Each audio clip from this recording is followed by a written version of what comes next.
Hello guys, नमस्ते।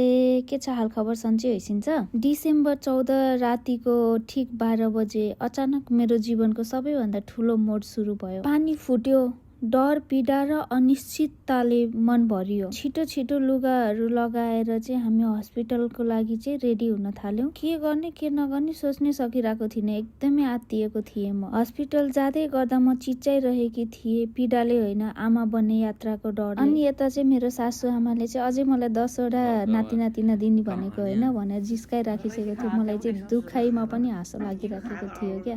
पेट दुख्दै गयो, सास फेर्न गाह्रो भयो, आँखाबाट आँसु झरिरह्यो।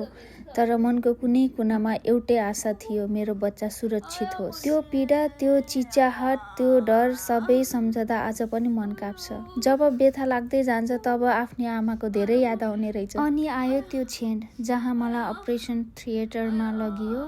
म मौन थिएँ तर मनभित्र हजारौं प्रार्थनाहरू गुन्जिरहेका थिए। डिसेम्बर 15 जब मैले पहिलो पटक आमाको पहिचान पाएँ। 20-22 घण्टाको व्यथापछि सी सेक्सन मार्फत। अपरेसन पछि जब म थाकेर पल्टिरहेकी थिएँ, त्यही बेला मेरो श्रीमानले मेरो खुट्टा मालिस गरिरहनु भएको थियो।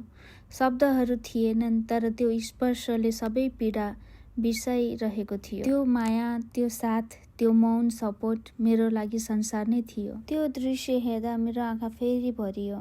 यसपटक पीडाले होइन, कृतज्ञताले। यो यात्रा सजिलो त थिएन, धेरै दुख्यो, धेरै डर लाग्यो, तर अन्त्यमा मायाले सबै जित्यो। आज जब म यो भिडियो हेर्छु, म आफूलाई कमजोर होइन बलियो महसुस गर्छु, किनकि आमा बनेकी छु, पीडाबाट जन्मिएको असीम माया लिएर। Welcome to the world my baby. तिमी नै मेरो सबैभन्दा ठुलो जित हौ।